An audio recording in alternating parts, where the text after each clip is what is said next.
favorites. We here for the latest. South side or the north side, not tuned to the greatest. Home team for the home teams. Both sides got our own rings. On the mound or the long ball, but we don't put the wrong strings. Yeah. It's that time of the year now. Wrigley or guarantees for the whole league that we hear now. New show with a new mood. Discussions and interviews. Straight rumors that might be. This is Pinwheels and Ivy. Yeah. All right. See, there's the fun theme song I was telling you about. Although we all good? Yeah. All right. We'll get started here in 3, 2, 1. What's going on, everybody? It is Thursday, April 28th, and you have found the Pinwheels and Ivy Podcast. I am your host, Matt Swaski, a.k.a. Southside Zoe, a.k.a. We didn't lose 9 games in a row. And with me, as always, Mr. Aldo Soto. I mean, just for your sake, Zoe, I'm glad they finally won because, yeah, even with positive Zoe back, it was still rough. Yes, it got dark there for a little bit, but I had to take a turn away from negative town and get back into the positive energy, and look, it worked. And that third member that you see on your screen, if you're watching us live on Wednesday night, that's not Kevin Fiddler. Fitz is out tonight, but we found what I like to think is a very adequate replacement for Mr. Fiddler tonight. That is Mr. Jonathan Nelson. Jonathan Nelson is the GM and president of the White Sox AA affiliate, the Birmingham Barons.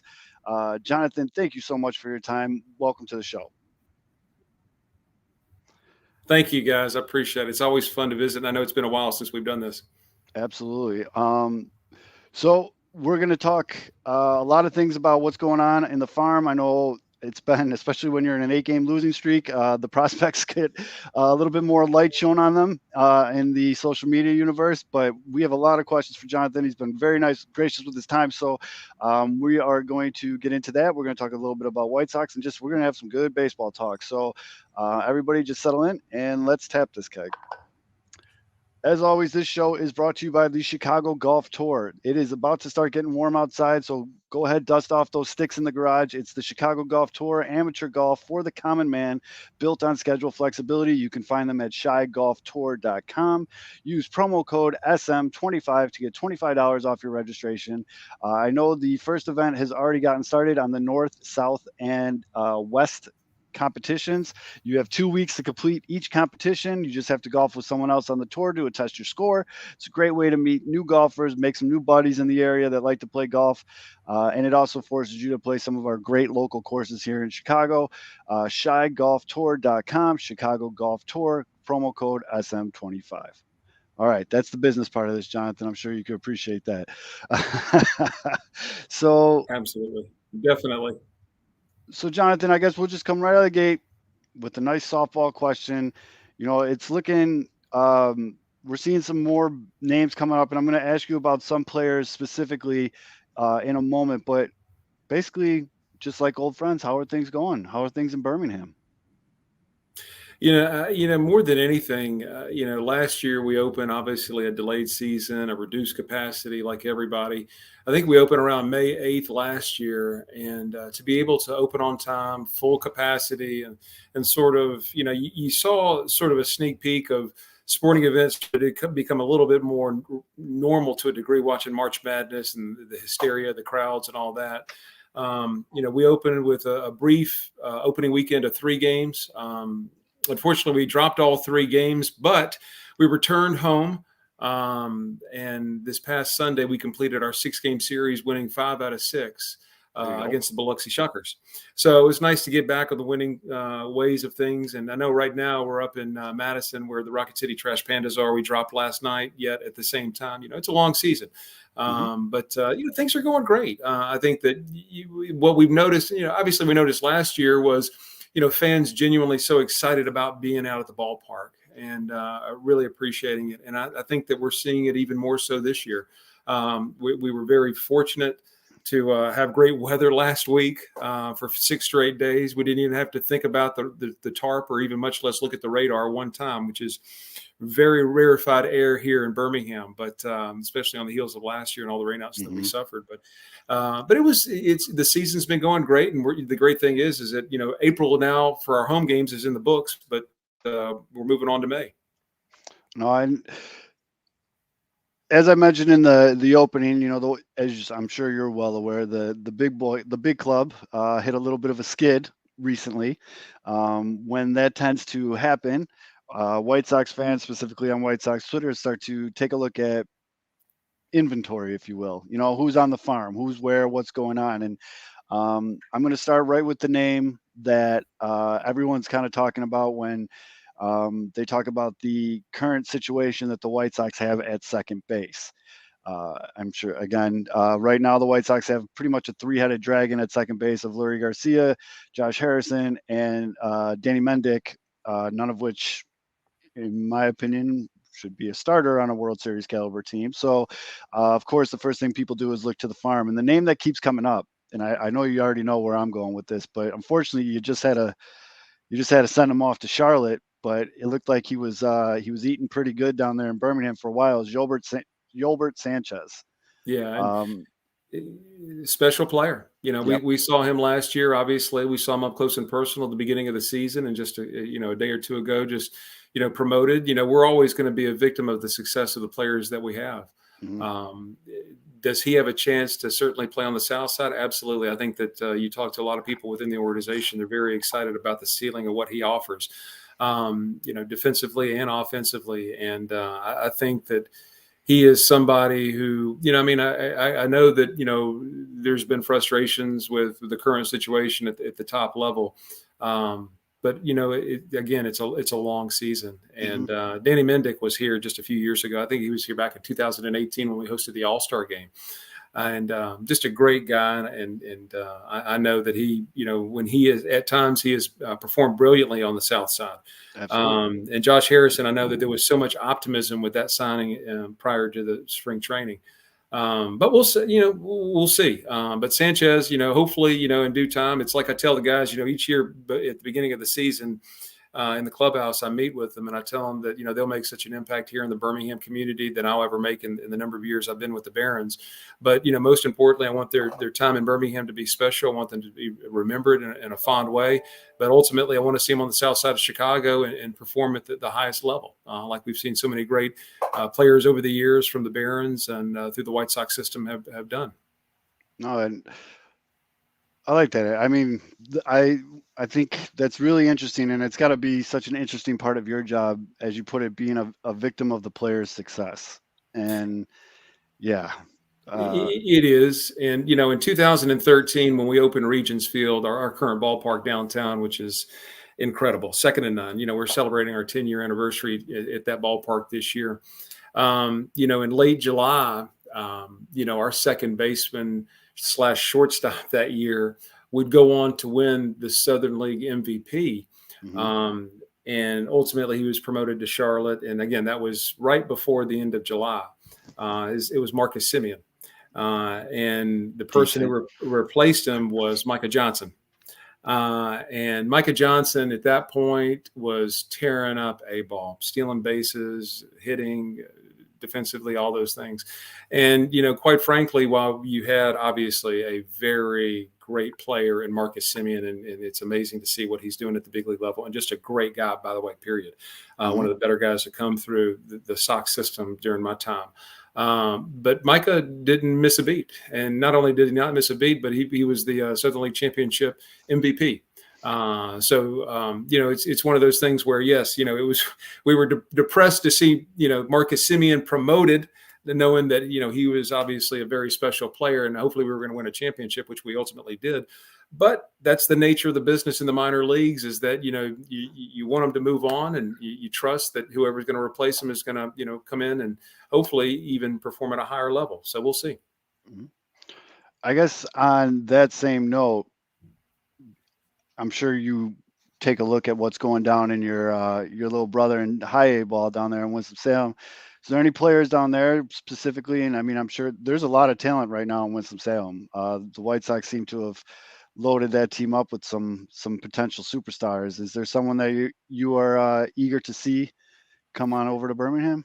Last year, we had when the White Sox had their draft class, I think that because of timing of the Major League Baseball draft, I think that ultimately they had their draft camp here in Birmingham, which was really a lot of fun. I think that it saw them a sneak peek of some of the great ballparks that are within the White Sox system. I mean, obviously the White Sox in the entire system, whether it be Winston-Salem or Charlotte or Birmingham, have some of the best modern day ballparks, facilities for training and all that.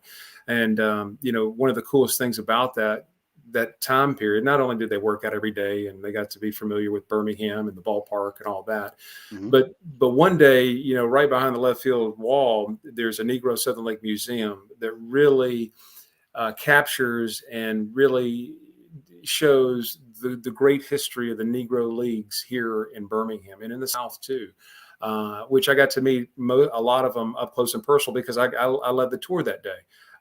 Since I've been with the Barons so long, and I'm certainly escalating in age and sort of knowledge too about Barons baseball, about the Negro Leagues, and just about baseball period. I gave them the tour, not only about some of the great players that are in the Negro Leagues back then, whether it be Willie Mays or Satchel Paige that played for the Barons or Mule Suttles, but some of the great players that we've had over the years in Birmingham, like Mike Cameron and Bo Jackson.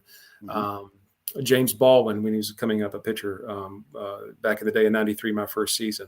But to answer your question, I think right now, instead of naming, I mean, there's a lot. Obviously, you got Montgomery, and it would be a rush to get him here in Birmingham this year.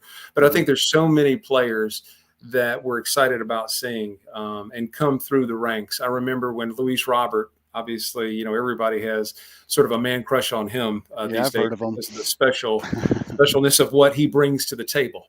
And I remember asking Chris Getz, at the winter meetings, are we going to be able to get him? And I think that, I'm thankful, quite frankly, for the team that we have right now and being able to see Cespedes. I think that, obviously over the years, we've had so many great players and you can go through them. But in recent years, you've had Eloy, you've had Luis Robert, you've had, Mendick, you had Dylan Cease, obviously back in the day, pitch a no-hitter close to a no-hitter going deep against his former Cub affiliate. When he was with us, I think that was when 16 or 17. I can't remember. All these years sort of pile up on me, but I think more than anything is that I'm very thankful for the team that we have right now. Lennon is a good player, and I'm excited to see where he's going to be going too along the way.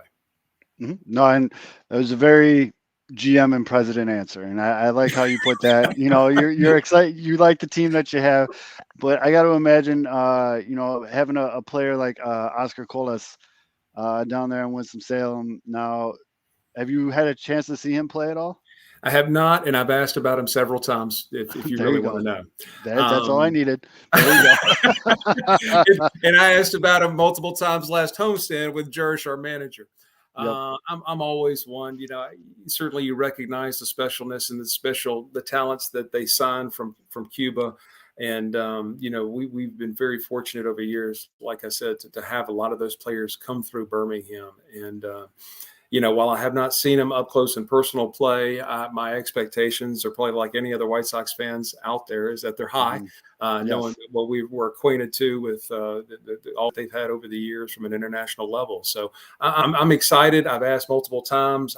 I've been given the answer that it's probably going to be too aggressive for this year, but you never know the way things go. And the great thing about the White Sox system, and I was talking with Jersh about this, is that I've never seen the White Sox system so loaded with outfield prospects, and they have developed so many recent outfielders in the past few years. I mean, it is incredible. And I think Cespedes, obviously, I think that, people were very excited about what they saw in spring training and what he did in Birmingham last year too, at the tail end of the season for his basically last month of the minor league season. But, he is one that I would, while I have no insider information and nor would I ever, suggest it on this, but I would think that, he would be somebody that would, obviously that they're looking forward to continuing to promote and get experience and ultimately get to the south side of Chicago. Now, the one other name I want to ask you about, because he seems to be having a great year, slashing 311, 403, and 433 with an OPS of 846 is the third baseman Sosa. Yeah, Sosa. I don't really know too much about that kid. What kind of player is he? He was with us last year, and Linen Sosa. He's I a didn't very even try to solid. pronounce the first name. I knew I was going to say it wrong, so I didn't even try. He's a very solid player, and I think that there is certainly reason to be optimistic and excited about him. I mean, I think over the years we've seen so many prospects that have been, fair or not, been given a high ranking and sky high expectations.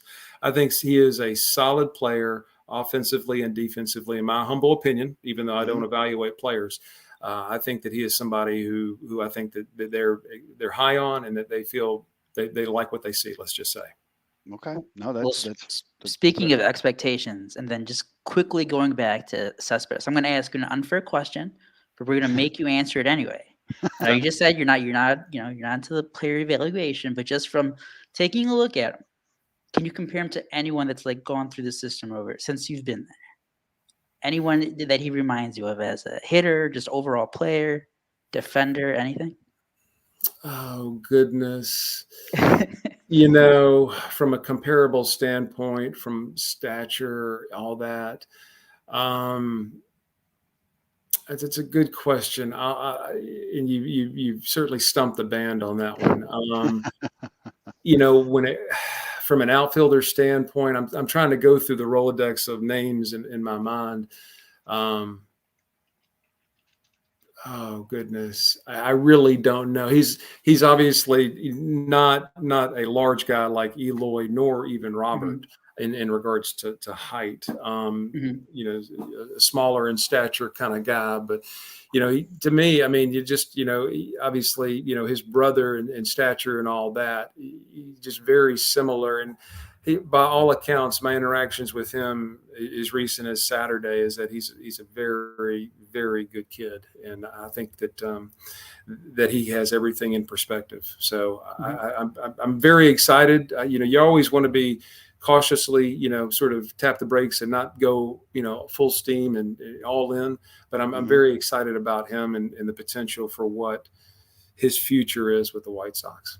That was a lot better answer than us comparing his swing to Sammy Sosa like 3 weeks ago. Yeah, we like to do that. So one of my favorite recent baseball pitchers, not pitchers, pictures, is of Nick Madrigal and Luis Robert, and they're wearing those Magic City uniforms. Oh, yeah. Now, I know, obviously, Nick has gone to play on the north side. We don't talk about it as a sore subject. But I think I'd be doing a disservice as the resident hat and uniform guy on the show to ask, the Magic City uniforms. I believe you guys wear them, every Thursday night? We wear them every Thursday night. Certainly one of our more popular uniform schemes. When we were silver and black from 93 until, let's see, my first year as GM was 2005. And I think we changed the uniform scheme in 2008 to our current uniform scheme. And the reason why we did that is because prior to silver and black in 93, which obviously the White Sox, I think they changed theirs technically at the end of the season of 1990, but I guess full steam ahead, in 1991 when they moved into New Comiskey Park. But we reverted back to that black and red because it was more of a traditional Barons, not only Barons uniform color scheme, but also blended in the Black Barons uniform color scheme as well. And so when we went with, when Michael Jordan was here, which was my second year with the Barons, obviously notorious for wearing the black mesh tops. And so we had a red top. We had, of course, the white pinstripe top in our uniform scheme. And so going to Magic City, we had a local advertising firm design it along with the hat. And it's incredible. It's people, that's their favorite jersey. But the players love it. Back when we first introduced it, Zach Collins was here, and, they loved it so much that they wanted to wear it on the road. There's certain things that, I'll cave in and say, yeah, we can do here and there, but we don't want to wear them out. But at the same time, you also want to, do a simple favor for the players when they want to wear something like that, especially if you're playing good. So definitely. Now, we do have a couple we have a good question here from our chat because, as you know, we are live. If anybody you want to join the chat, ask some questions. As long as you're not a jerk, we'll ask them. But is there a lot of White Sox fans down in Birmingham? Is it mostly Braves country, or because of your affiliation with the team? And I mean, what's the fan situation look like down there? Yeah, I mean, I grew up not in Birmingham. I grew up in South Alabama, right across the bay from the Mobile. And but to answer your question, I've been in Birmingham long enough, and despite the fact of being from South Alabama, I grew up a White Sox fan, and it's not because people think I'm a White Sox fan because I work for the team and I'm obligated to do that. But to answer your question about White Sox fans, because we've been with the White Sox since 1986, you naturally grow. And the great players that we've had, whether it be, Jack McDowell back at Rickwood Field and the Hoover Met, or whether it be Frank Thomas or Robin Ventura, or, of course, my first, Mike Cameron, or, my first year as GM when we had Bobby Jinks, Chris Young, all those guys over the years, Joe Creedy, Neil Kotz, all those guys over the years, Mark Burley, of course. But you naturally grow a pretty good base. Now, this will always be Braves territory. Always will be. I mean, we're 2 hours away from Atlanta. And obviously, they had a great run in the 90s and certainly a great run last year. So, that's where we're at. So we'll always battle them. We see an uptick when the Mississippi Braves come in town. Just because, obviously there's that local connection of Braves fans, but we do have actually a decent amount of White Sox fans here in town, not even remotely close to what would be, even in a distant suburb of Chicago, but still, right.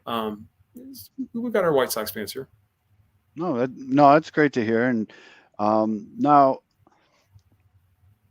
as someone that pays close attention to the White Sox farm system, there's always this, I don't know what's the word I'm looking for, although I'll tell you I'm really good with words. But there's always this like underlying theme that Birmingham's a tough park to hit in. And that if some of these prospects can put up some good numbers in Birmingham, that they should be able to do well in Charlotte and so on. Is that how you feel about your park? I know the park is top of the line. I know the facilities are fantastic. But hitting wise down there, do you think it's one of the more difficult parks to hit in? In the old days, from 1988 until 2012, we played at the Hoover Met, and people, remember that from, obviously Terry Francona was our manager and Jordan played there and all that. That was a pitcher's park.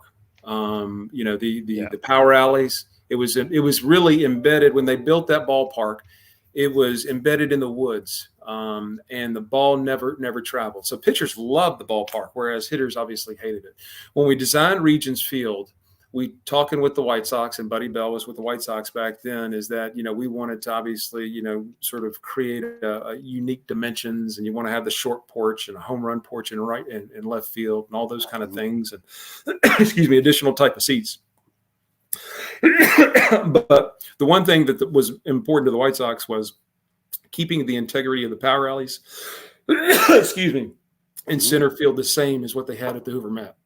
Whereas we drew in the corners in, at Regions Field. Let me get some water. Yeah, I was going to say, take a minute. No problem.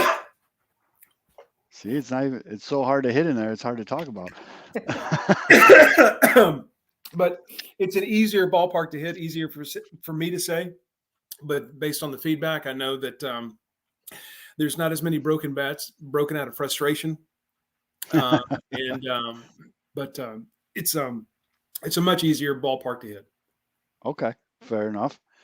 I hate to do this, but I'm going to do it because it's been such a long time since we've talked, and I think we have a whole new audience since the last time we talked. But as just a massive Michael Jordan fan, and I know it was your second year down there in Birmingham, can you tell our audience a little bit of what it was like having Mike, as the documentary likes to say, when Michael Jordan rode the bus? Oh my gosh. It was, it's been so much fun in recent years when you have all the variety of documentaries that come out, whether it be, Jordan Rides the Bus, the ESPN 30 for 30, or whether it be obviously The Last Dance last year. And it's always fun to go down memory lane, and obviously a different world back then. And, when you look back at it, it was one of the most incredible experiences. And I tell, now just, Kurt Bloom, our radio broadcaster, and myself are the only guys remaining on staff that were here in '94. But it's hard to describe. I mean, it was just obviously a different world. I mean, to fathom the world that existed without the internet, Right. without email, and without the popularity of even cell phones to a degree back in '94. It's just a different world. But everything, I've always compared it to, certainly like being a Lakers game. You never knew who was going to show up that night. He was a very personable and approachable person. And it was, whether the team was at home or on the road, it was always going to be, you're going to put in a maximum effort and be worn out by the end of the day. I mean, it was, if the team had an off day, Jordan was probably either in a suite signing autographs for his upper deck deal, or on the field, filming a commercial for Gatorade or Hanes or another one of his sponsors. It was a show, but when it ended, and just more than anything, thankful, because it was such a unique experience. I mean, I was at the '93 playoffs, the LCS, that night of Game 1 when they during the documentary, when the rumors started swirling and he threw out a first pitch and all that kind of stuff, and I was there for Game 2 and then drove back within a week to I guess Game 6. And unfortunately, I saw him lose all 3 times, I guess. But it was just unbelievable from beginning to end. And no matter what you do, my son is somebody he's in college and he wants to work in sports and he loves baseball. Baseball is always his thing. So we watched that 30 for 30 that time. And I was pointing out all the people and George Kohler and all the others, and everything about it was completely accurate. I mean, that year we led the league and everything from cars parked to beers poured to clubhouse attendance. I've never seen so many folks in the clubhouse just wanting to be a part of the action. The stories are endless of, there was a guy, you had 3 levels of security to get down to the clubhouse. And there was a guy that posed and got through 2 levels of security posing as Scottie Pippen. He got to that 3rd level and was denied finally at the entrance of the clubhouse. It was just one of those things where everything was, it was different. And in the minor leagues, the great thing is that you wear so many different hats, and it's fun. It keeps you refreshed. You pull tarp, you pour beers, you park cars, you tear tickets, whatever it is. And so back then, my second year, I was at that point, I was still aspiring to be a radio broadcaster. And so to appease me, even though despite the fact that I ultimately recognized that I had negative talent to even go any further than that. I guess I don't want to say my claim to fame, but certainly, what I did, I was the backup PA announcer a lot of times. So I was the PA announcer the day Jordan got his first hit on the Sunday afternoon against Joe Ganote.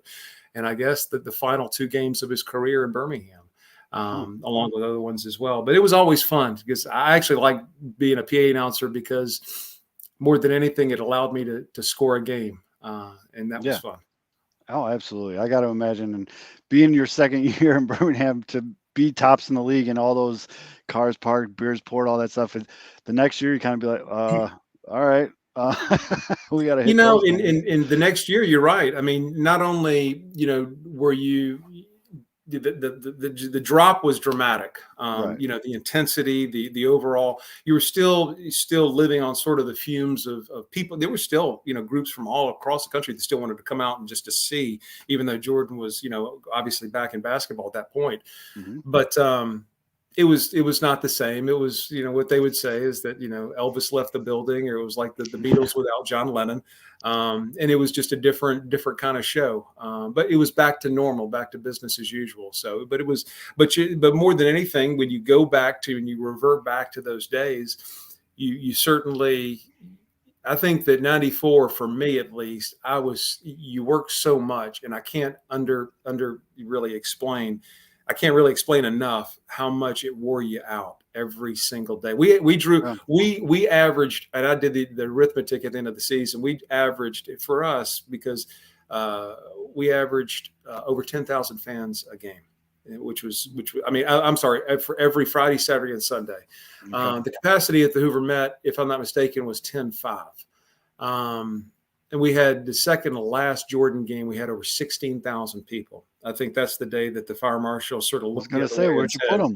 Yeah, every blade of grass in the berms, and the fire marshal looked the other way and said, go at it. But it was fun, unique, demanding. Yet at the same time, it was one where, and we made fun of our PR guy. I never saw the movie Space Jam. I saw the first part of it when they're playing golf and all that. And the PR guy is played by the guy that I guess plays Newman on Seinfeld. Sort of a guy that's sort of a suck up kind of guy or whatever it was. And our media guy back then, his name is Chris Pica, and just a great guy. And one thing he said during that season, in which we all sort of scoffed and laughed at, whatever it was, and he said, Michael Jordan autographed his resume and autographed, basically that year. And so when you look back at it, and he did that really for all of us, because no matter where you go, what you do is that I'll always be sort of associated, even though I was in the front office and selling tickets and doing a variety of other things. It was cool to be part of that fun, unique, roller coaster of a ride. Yeah, I never really thought of that part about it, about how many careers and everything that probably affected just that 1 year being down there. That's crazy. Huh. Well, the other thing that we got to talk to you about, Jonathan, is, as we were doing a little research on you, it looks like you serve on the rules committee, correct? I did back in the old Southern League. I did. Oh, back in the old. Okay. Yeah. I didn't know if this was current or not. Okay. Because one of the big things that we've been talking about lately, and this is a big discussion throughout Major League Baseball, the pitcher for the Mets last night did a whole interview about it in national media, is the baseballs. And so I don't know how much input you have on that, your thoughts on that, but it definitely seems like there's a different baseball being used in Double and Triple A than there is in Major League Baseball. I don't want to put you in a corner or anything. I'm curious as to your opinion on that. No, and it is odd that it seems like in recent years there's always been sort of a controversial, sort of perspective of the baseball, of it being wound too tight or whatever it is. In the world we're in right now, obviously we have a new relationship with Major League Baseball and all that, which is great. So there's really not a bona fide league baseball that we have. And the White Sox, they have supplied. So if you catch a foul ball at Regions Field, if you caught one last week, or if you catch one this season, it'll be a Major League Pearl with Rob Manfred's name on it. Oh wow! Okay. So we're using the Major League balls as of right now. I don't foresee that changing this season. So I think from what I was told, that the White Sox sort of made that decision, up and down the system, and I think actually it's a really good idea, because if you're going to play with one certain ball, you should be consistent throughout your whole development process. Oh yeah, I definitely agree. I think that's going to get you the most accurate read on what you've got in a player. If they're using a super juice ball and all of a sudden they hit 40 home runs, it's not going to do you any good. And then the other thing that was rule wise, and I guess as a former good research, Matt, committee member of the rules committee, what are your thoughts on the new pitch clock? We've talked about that, and I talked to Jersh about it, and we, usually, I'll go down and visit with him on a daily basis, the manager, whoever it is, and Jersh, Justin Jersley, our manager, and this is his second year with us, just a great guy. He played with us for, I guess a very proverbial cup of coffee a few years ago until he hung up his spikes. But, his dad was his longtime coach and third base coach in the Royals. And so was just a great guy, and a guy that is, for his age, you see him and he looks like he's a sophomore in high school, but he's very knowledgeable. And the great thing is his connection with the players is unbelievable. Obviously being a player not too far ago. But with the pitch clock, it's sort of, for me, I'm sort of, I'm a naturalist. I'm a baseball guy. I mean, I love the simplicity of what it was. I mean, my answer is probably, and I told this to Jersh, is that if I'm a fan and I'm at a game, I don't want the game to go quick. I want it to be, I want it to, continue to sort of be at its natural pace. Because I have skin in the game, because I'm working the game. It's not the end of the world that I can, grab a beer at 9:30 or 9:45 when the game's over. So it's one of those things where I certainly see the validity and to it. Back in the day, whether it be David Ortiz or Nomar Garcia-Parra readjusting their batting gloves and stance and all that kind of stuff ad nauseum, really dragging out it at bat. You got to be a little bit much. I like, at times a brisker pace. The old Mark Burley games. I mean, when Mark Burley pitched in Birmingham, or obviously with Chicago, it was all about get the ball, wind up, and deliver, and back. I mean, he was notorious. I remember one time he pitched here, and obviously, a 2-hour game was not beyond off limits. And so if I'm a spectator and a fan, I definitely want it to be slower. But I actually like the pitch clock idea. I really do. Yeah, the old joke here is when you saw Burley was pitching that night, you had to go buy 4 beers at a time, otherwise you weren't going to be able to get anymore. No, and I guess the last thing I want to ask before, again, thank you very much. And if you just joining us now, we're joined by Jonathan Nelson, the GM and president of the Birmingham Barons, being very generous with your time. A South Side of Chicago kid like myself who's never been down to Birmingham, and I'm trying to rectify that. I got to get down to your park. I've watched many games on the live streams and things like that, but I really do need to get down there.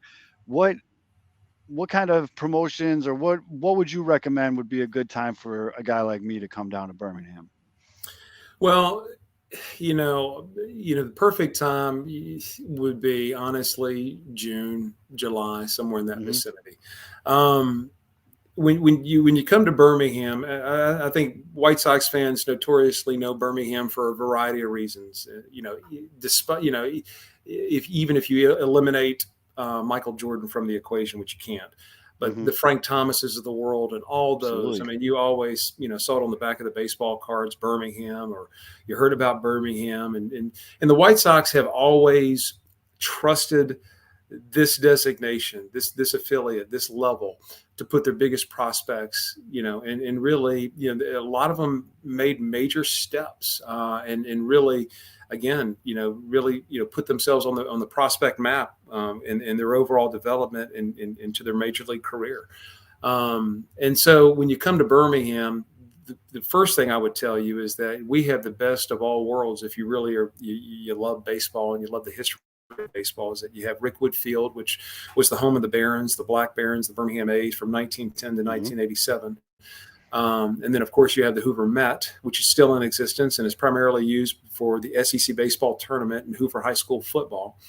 And that we were there, obviously, from 88 to 2012. And then you have, of course, the modern day Regions Field, 2013 to the present day.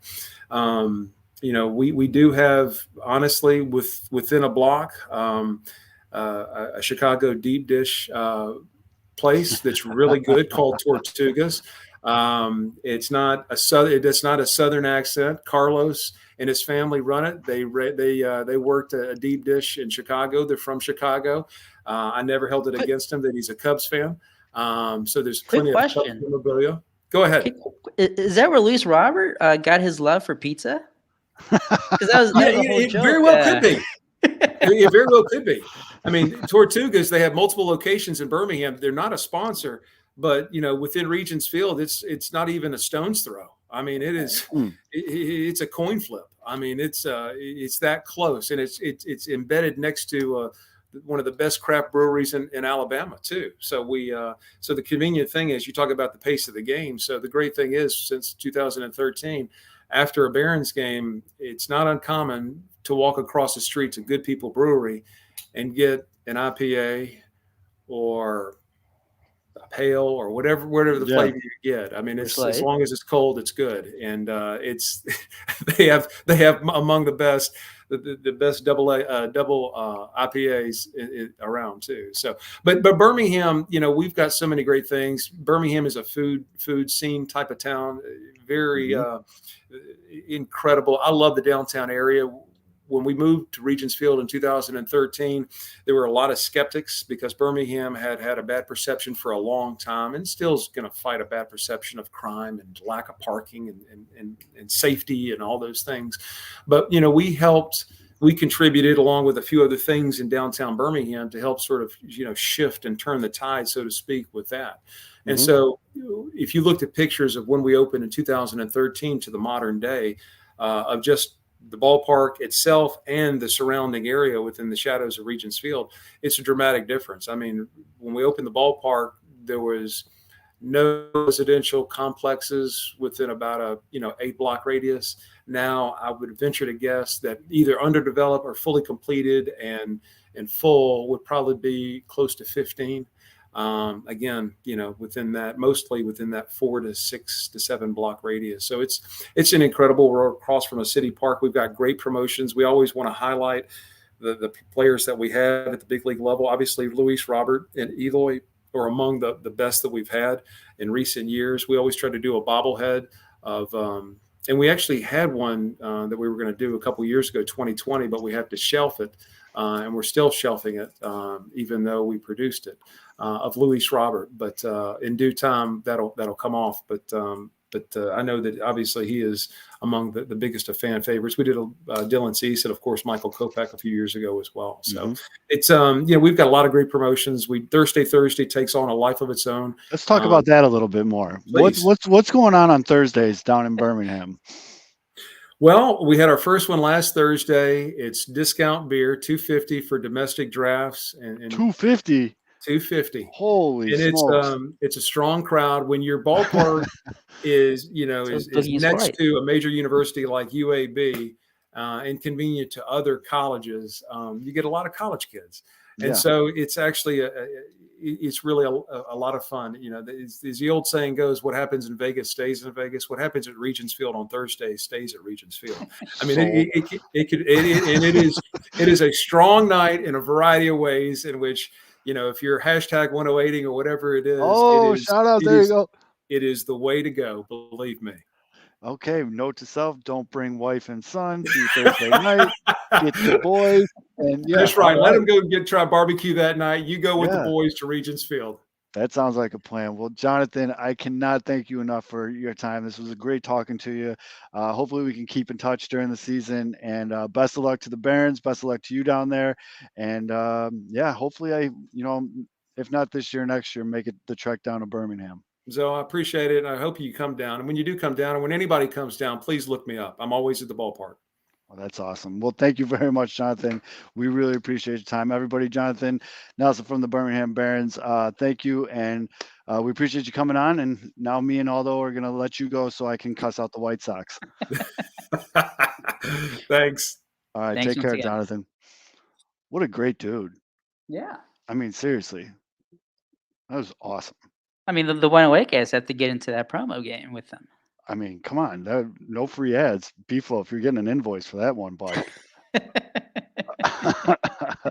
But before we get into, talking about the whatever they're doing on the south side of Chicago right now, I do want to say, I do want to give a shout out, though, to, forgot where they going. Sorry, I had this all written up and everything. To More Than Dogs. More Than Dogs. Go get yourself some hot dogs, some Tom Tom tamales for the Sox games. They're at the corner of 34th and Shields between Lot B and C. You can't miss the big red tent. They got the Vienna hot dogs, the quarter burgers, Polishes, Tom Tom tamales, which is a personal favorite of mine. I love Tom Tom tamales. And breakfast sandwiches on the weekend. Make sure you go and check them out. Good dudes. We're working with them on some things. We got a little gift card giveaway coming up, but I told him I'd give him a shout tonight. More Than Dogs. A lot of you degens are out there drinking at 8 a.m. anyways, looking at you, My Sox Summer. Go get yourself a Tom Tom tamale so you're not falling asleep in the back of a minivan. yeah, go check them out. Again, they're on the corner of 34th and Shields between lots B and C. Tell them that Pinwheels and Ivy and your boy Southside Zoe sent you. All right. What I tell you though, before he came on, that guy is just a good interview. Great guy. Yeah. I mean, great. And did you realize in the 40 minutes he was on how many amazing baseball players he named? Yeah. Like I was like trying to like keep a total going, and then I was just like, I can't even keep up with this guy. Like he named so many awesome baseball players, and he's been there for so long, 14 years or whatever. Like, how long is he? Yeah, he's been as he enters his 14th season as Barons general manager and 26th in professional baseball. Can you imagine just how many players have that guy seen? It's just what a life. What a life. Oh man, I'm a little jealous. But as long as I can go down there and get 250 beers, are you kidding me? Oh my goodness gracious. So I can see how book your flight right now. and they wear the Magic City jerseys on And Thursdays. But you just have to get the hat now. You have to get it custom made. Yeah, we talked about that pre-show a little bit. I gave Mr. Nelson a little earful about the big-headed community and the Birmingham Barons. So we do record these shows on Wednesday nights, as you know, live. So I'm in a little bit of if we would have recorded this last night, I would have been, hey, Fiddler, no comment hosting the show, buddy. Either you're here or you're not, pal. Or even if we would have recorded this in the 7th inning. Yeah, I would have been a lot more pissed off than I am now because unless you've been living under a complete rock, I'm not even going to go into like this huge spaz out detail because I'm in a good mood because Jonathan was just an awesome interview, and the White Sox lost 8 in a row, and they didn't just lose 8 in a row. They played horrific baseball for 8 games straight. They dropped 3 to Cleveland, 3 to Minnesota, 1 to Kansas City, and then finally on Wednesday, all it took was Dylan Cease to come out and throw a fucking gem, and then Andrew Vaughn to hit an absolute piss missile in the 8th. Yeah, I mean, that's insane, dude. I mean, it was a crazy week and a day of baseball for White Sox fans. Morale was insanely low. Hot takes were flying because, when the teams are playing bad, I mean, I don't even know. It's hard on Twitter to figure out if people are being sarcastic or not, but people are like proposing like Lewis Robert trades, like all this other stuff. And it's just, it got gnarly out there. But the good news is the White Sox won on Wednesday. They got a one more game against Kansas City on Thursday if they play. It's supposed to rain here, which, you know what, a rain out probably wouldn't be the worst thing in the world, but I kind of want to ride this momentum a little bit. And then no, you want to play the Royals are bums. You want to play the Royals. I know they won game 1, but wait a minute, timeout. Hold up. I'm looking on their schedule right now. Monday versus the Angels. They're saying Cease versus Sandoval. Oh, I want Cease Ohtani, man. Ohtani Come pitched. on. Oh yeah, that is weird. He's pitching tonight. Hey, he's pitching tonight. Yeah. Weird. That's bullshit. I'm definitely. Maybe he's getting an extra day off just because. I think Monday. To the people that have DM'd me that they have an extra for me when I do want to go, I might be DMing you about Monday because I think Monday is the day I'm going to go to the game. It looks like a nice day. They're playing the Angels. I get to see the big homie Mike Trout. I'll bring him the shirt that he keeps DMing me about. Like, dude, Mike, we'll send you a shirt. Like, relax. Which, by the way, Mike Trout all the way back. All the way back, like check swinging, hitting triples. Like my preseason, my dark horse preseason MVP is back. Yeah, you went way out on a limb on that one. Hey, and people were starting to forget about Mike Trout. They're like, "Oh, Juan Soto, he's the number one guy in the game now." People forgot. Mike Trout's a beast, dude. Like, I'm gonna look up his stats real quick. But did you see the check swing triple the other night? Yeah. No, I tuned in after that, and then against the Guardians, I think he went like first 2 at bats, missile 2-run home run, and then missile RBI double left. Yeah. So Mike Trout in let's call it 50 at bats, 347, 458, 776 with a 1.233 OPS. He's got 5 tanks, 4 doubles, a triple on a check swing. He's only struck out 11 times with 8 walks. I mean, Mike Trout's better than the entire White Sox lineup right now. He's back. He's back. And the thing is, Mike Trout's back. Ohtani did the weird CPR to his bat. He's starting to hit again. But the biggest thing coming out of Anaheim is Anthony Rendon figured out how to play baseball again. And then this dude, Brandon Marsh, that looks like an Aldi version Blackman from Colorado, he's hitting. He leads their team with 14 RBIs. I mean, Well, I mean, more importantly, it looks like they finally have some pitchers. I mean, Yeah. obviously Otani's a freak, but if that guy's pitching on Monday against you guys, Sandoval, he just had a 7 inning, no runs, 8 strikeouts against Cleveland. He's been great. I don't think he's allowed an earned run this year in 3 starts. yeah, Sandoval's been good. Lorenzen's been good. Lorenzen had a great start. I Syndergaard- mean, it's against Cleveland, but Yep, Syndergaard's been good. Like the Angels could be back. yeah, It's finally. That's the other thing I want to mention. So the White Sox go on this 8-game losing skid. It's very early in the season. I know everyone keeps saying it's very early. Wait till the weather gets warmer. Yada yada. Yeah, it's the same old song and dance. Blah blah blah. One of the things that really disappoints me about baseball Twitter is when people I know are smart do knee-jerk reactions in April and look like complete morons because of it. What are the knee-jerk reactions for that happened during this 8-game losing? Cease's last outing, he had 4 strikeouts, and I saw a multitude of tweets saying that his first couple starts were a fluke and that he's back in his own head. He's gonna fucking suck. And then he came out and threw a 9 strikeout absolute gem against. All right, the bad Royals. take. Next. Well, all right, what's next? That's what I'm saying though, and it's just, I want to be the judge here. I want to rule bad take, good take. what maybe else is right. there? Yeah, I don't know. There was some there, maybe right. I mean, that Here. Jose Abreu's cooked. Too early. He's never done good in April, dude. That's true. Ever. Like in the history of Jose and Abreu, he's never done good in April. I've been saying though, maybe it was last year. So No, he'll be fine. I mean, Andrew Vaughn first base. Yeah. One thing that is come to light, and I don't know if it's the shortened season, Andrew Vaughn is hitting the shit out of the ball right now, but holy shit is he cheeks in the outfield. Oh, he's terrible.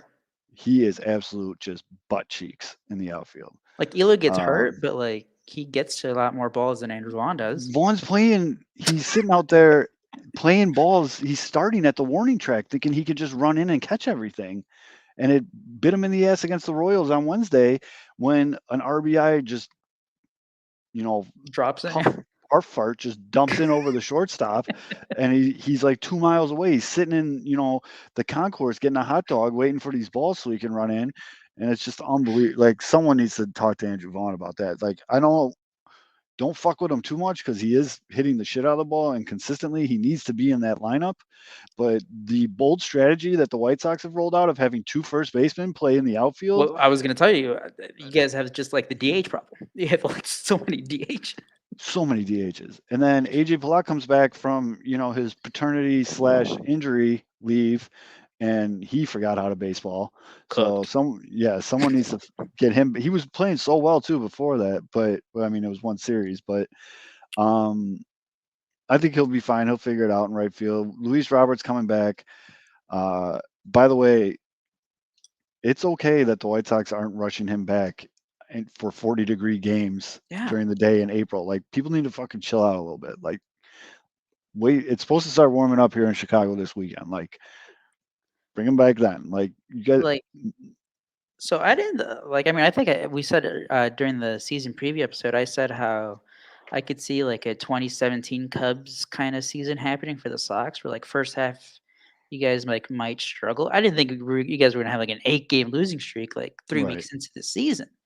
But again, for the level-headed fans, I mean, we do tend to focus on the negative, but there's probably more. Yeah, it's probably just a lot of sorry. Obviously, you're not feeling good when you lose 8 in a row, and it's not just that you lose 8. You're playing terrible. All the errors, the blown saves, the no offense. So yeah, there's not a lot to be feeling good about when that's happening. But my thing is, you do realize you guys just have the most talent. So you would hope that at the end of the day, it's gonna work out. That's the bottom line. The errors that could be fixed. You know what I mean? Like that's fine. And thanks for TA for making us look good, though. Whew, boy. What did we say? Not elite defense yet. Yeah, and people in the little comment section over here jump down our throats about TA's defense, and whoo, that's one of the times where I really wish I wasn't right. You know what I mean? Like, but I really think he'll figure it out. He's hitting again. But yeah, when you go on an 8-game skid like that, all your mishaps and things become evident under the microscope. And yeah, I mean, I don't know what they can do with Andrew Vaughn, but they need him in the lineup every day. But he is an absolute liability. I mean, he's in got the to be. He's outfield. got to be your DH. I don't understand. Once Robert comes back, so Robert he's comes back. obviously going to be in center. You have Pollock You in could right put field. you could put Pollock in left field if you want. Yeah, just like play Sheets, Angle, and right. I don't know. Yeah, Angle should put, Fleury. but Sheets during this losing streak. Sheets was like the only player on the White Sox hitting. Mhm. And then today, of course, the one time I needed him for the final leg of I a fucking know. parlay, he put up a big offer. You should have bet on our boy Burger. Well, that's the other thing. Berger is coming alive a little bit, and great timing by the kid. Literally on Wednesday morning, the White Sox announced that Yoan Moncada is going to Charlotte to do a rehab stint with the hopes of coming back maybe next week, maybe 2 weeks. I hope it's 2 weeks, because they also said he's still feeling the pain. Ooh. Like he just like Luis Robert, like only when he swings from the left-handed side, but that's his best side. Yeah. So ease him back in, Yeah, guys. ease him back in. Ease him back in. And hopefully Berger playing so well bought Moncada a little bit more time to ease back in. Yeah. Berger's been hitting. The fielding's been but the whole team's been so it's not that big of a deal. But let Berger do his thing, ease him back in, and then when Moncada's back and he's healthy, he's your third baseman. Oh yeah. Period. Unless you trade for Jonathan India, but yeah. Inside joke there. I did want to ask. I know Positive Zoe's back. Oh, we're yeah. past the 8-game losing streak now. What 8-game but- losing streak? I did the but- Men in Black thing. Just delete. Oh, Yep. That's when you should have gotten the bright filters out. Come on. Oh, damn it. Do it again. Where's Do it the again. thing? Here. Hold on. Everybody, forget that we listened. All right. So yeah. Hold on, so I gotta know, find the remote. Shit. Where's it? All right, I got it. I got it. Do it now. Good All right, joke so I know the Positive Zoe is back, but the 8-game losing streak, Yeah, I just Men in Black myself. I just went, ready? I went, pow. There you go. Memory wiped. Yep. We rehearsed that. We're here every week, folks. Yep. Make sure you try the veal. But so out of all the things that did go bad, and I know that you're already done with one pitcher, but besides him, very done with him. Besides him, is there anything that went bad that you are still a little worried about that could still continue happening? Without a doubt, it's second base. Like you don't even have to finish that sentence. Second base. I mean, our guy Josh Harrison is not like we talked about with Jonathan Nelson. There's a 3-headed monster right now at second base. You got Harrison, Lurie, and Mendick. Mendick's good for like the random home run every once in a while, and everybody has a good time because everyone says Dick Bomb or Mendick Bomb and all that stuff, and everybody has fun. We laugh, we have fun. It's nice, enjoy it. But Harrison got hurt, came back, first plate appearance after coming back, takes a slider to the back of the knee. It's like, Jesus, dude. But you can tell when Harrison's feeling confident when he starts going to right center, and we're not seeing that right now. I mean, we saw a little glimpse of it, but like that's where he would be most valuable to his team, gap shots or base hits to the right side of the field. Now, I would like to see him get a little bit more time, but again, let him come back at it when he's ready, ease him in. But with this roster getting cut down in a couple days, it's going to be interesting to see who stays, who goes. Mm-hmm. But second base, and that's why I'm so glad we were able to ask Jonathan about Yolbert Sanchez, because that's the sexy name right now. Everybody's all about Yolbert Sanchez, and the kid's tearing it up. He went up to Charlotte in his first game in Charlotte. I think he went 3 for 5. Like, could it be something there? The fact that they brought him up to Charlotte this early in the season, to me, that indicates he's got somebody's attention. So second base is definitely the biggest thing that worries me, though. What about read? I think it was from Beef Loaf on Tuesday. That guy's a hack. after the after Sunday's fiasco in Minnesota, talking about Liam Hendricks, Which, his struggles early in the season. Take on that, so. yeah, I mean, I'm like most things, I ride with beef on that one. The situation with Minnesota where they pitched the Buxton and he hit the fucking home run that still hasn't landed yet to walk it off. Well, he's a rise, though. You got to have to worry about him. Yeah. I don't know. I do think it's really interesting that White Sox Twitter was able to point out that Liam's, tipping his pitches again. It was a problem last year until his wife yelled at him. Hopefully that's something that they can figure out and he can just keep the damn ball in his glove the whole time. That's such a weird thing with Minnesota with the whole back spasm and back injury thing and like him. I know he was trying to like make it sound like, like I'm a tough guy. I don't come out of games just for little injuries, but no, dude, you fucked up there. You should have came out. You should have came out there. Like there's a difference between being tough and being smart. Yeah, like, no, at least the mini. But that's the other thing. It's like, who's in charge here? That's a good point. Because he was an obvious. I know they said that the day after, or a couple of days after, they said, "Oh, he slipped in the clubhouse." But like, it was pretty obvious on the field after that first pitch, when he got the ball back from Grandal, like he was wincing in pain. And then he did wave him off. He was just like, "Fuck off, fuck off." Yeah, basically. But like, that was pretty bad because obviously the blown save comes right after that. Yeah, and it wasn't just a blown save. It was like the home run hurled around the world. But yeah, Katz, LaRussa, the trainers, somebody, exactly, Alex, I'm with you. Someone needs to come in there and be like, bro, like Zoe's 6 bush lights deep on his couch and he can see you grimacing in pain. Like, you need to come out. Like, this is brutal. But I'm not too worried about him. There is cause for concern, but I think the stuff's there. I mean, he's still hitting high 90s. Yes, that's the thing. That's like the weird part because like the stuff is there. He's still the velocity has really gone that down, but his breaking pitches. It seems like he doesn't trust them. Yeah, I mean, but that's the thing. He's not throwing for strikes this year. The guys are still chasing a little, but like he's not really throwing for strikes. The only thing he can throw for strikes are fastballs, and they're getting rocked. Rocked. And I guess the only thing to just, he's throwing them right down the dick too. Yeah, I mean, he's throwing BP fastballs.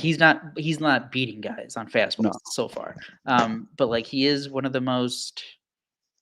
I don't know if it's over. Well, I mean, I guess it is because in that Beefloaf article, he's the only guy. He's one of like 3 or 4 pitchers that's had like more than 70 innings in 3 straight seasons, or like in 3 out of 4. So.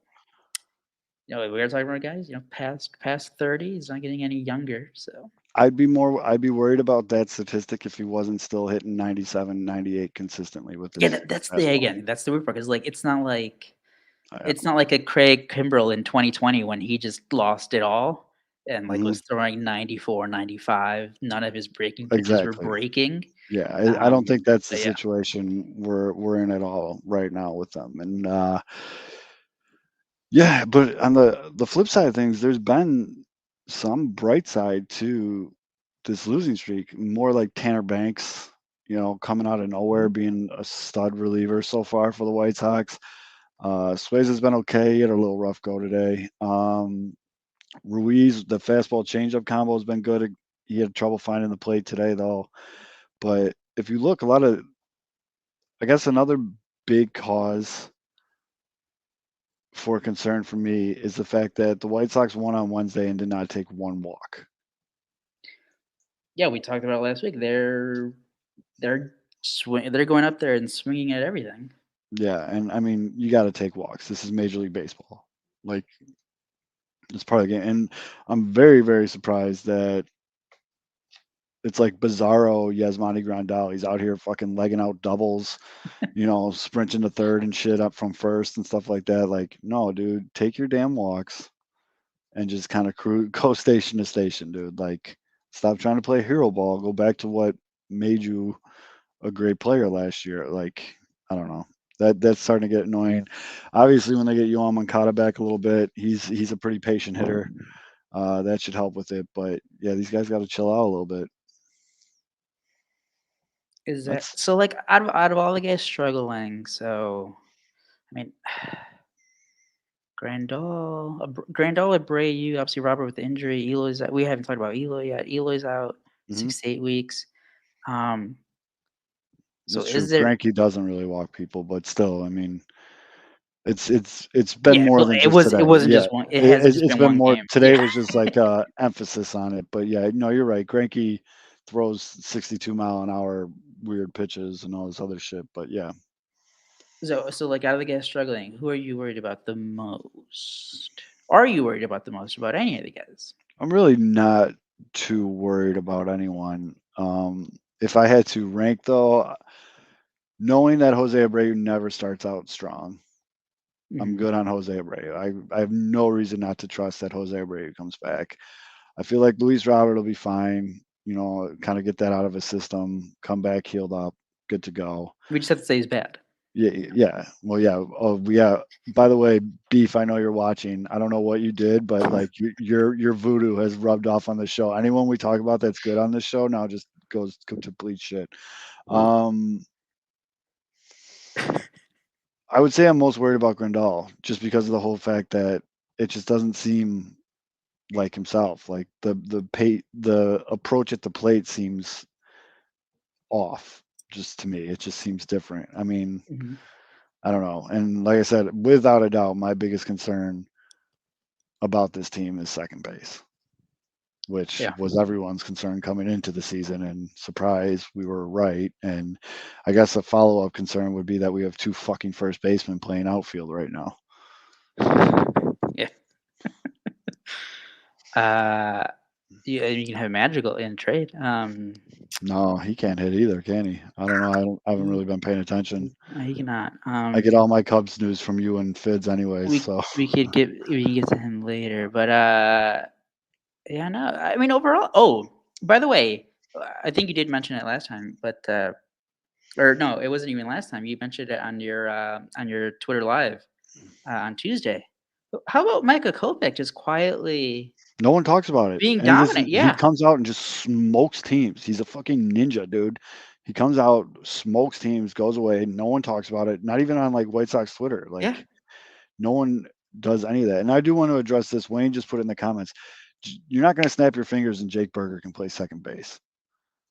I don't think Jake Berger has the left to right move in his arsenal to Yeah, play second Jake base. Berger at second base would be like what you're seeing with Andrew Vaughn on that field. Yeah, I'm done trying to put square pegs in round holes. Like just Mhm. fucking get a second baseman or someone who's at least done it a little bit. But Yeah.